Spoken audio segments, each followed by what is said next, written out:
housing that serves Midtown residents with $33 million of city's funds, and these other state and federal sources. And that can be high quality housing with no displacement, where people can have affordable rents. That is what we are committed to do.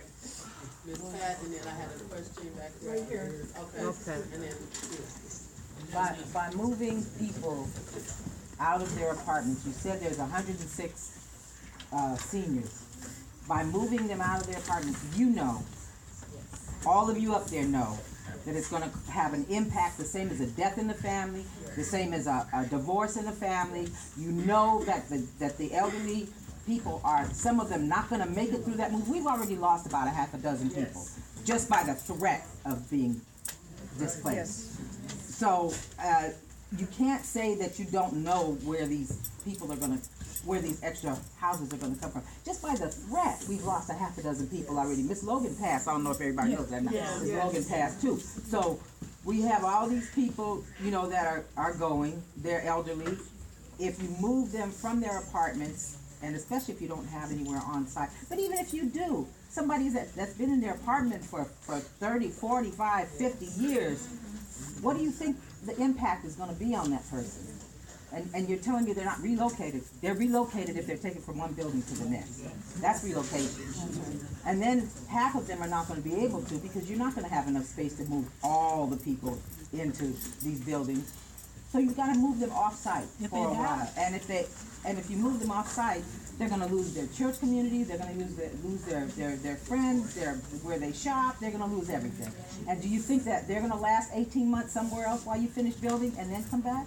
I think you've thought this out. I think this is by design. I don't think this is by accident that you're doing it. I told you they waited for us to die. That's what they're waiting for, so they can have enough apartments for the people. That's what they waiting for. Hi, I just wanted to bring comments to what was mentioned earlier. speak up, please. Come to the middle, speak up. Thank you. It was said in the explanation of how we got here from the co-op, I wanted to make it clear it was not Midtown who defaulted on the loan.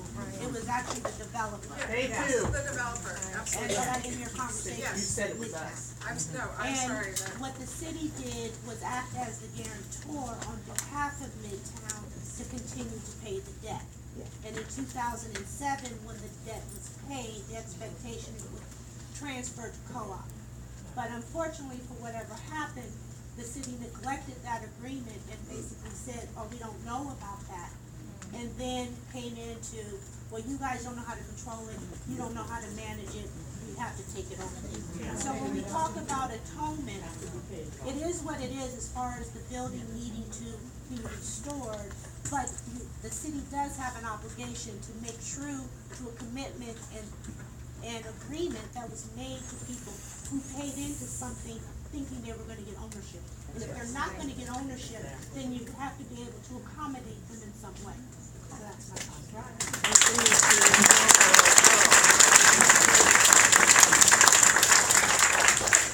Hi, so my name is David, and I'm a licensed general contractor, and I have some real doubts about the report that was done that saying that you have to knock these buildings down.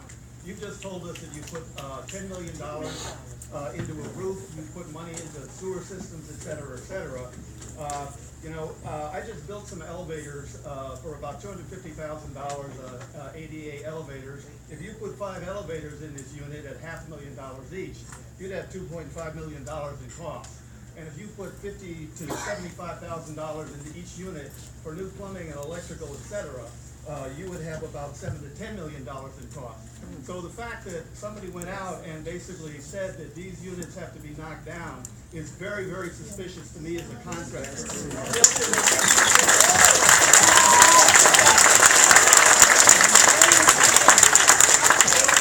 Built in 1964, these are concrete reinforced buildings, okay? I want to see a report that says these need to be demolished because of seismic. okay? I don't think the developer is gonna come up with that report. And why was a private developer brought in to basically effectively condemn these buildings? Why did that happen? You know, what kind of collusion is going on in the mayor's building? Okay, the mayor's office of housing wants to look at some real numbers, not the BS numbers that we have up there on the board, $650,000 per unit.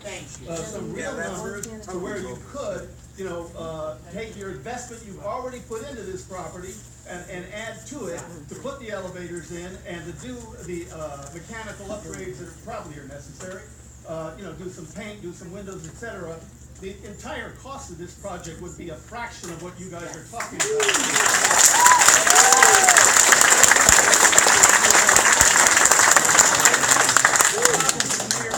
Housing is that means there's no profit motive. Exactly. There's no profit. Nobody's making any money. And the city so that's the problem, and you need to consider that. And I want to see the report from the you know, from the supposedly contractor who said that these buildings need to be demolished.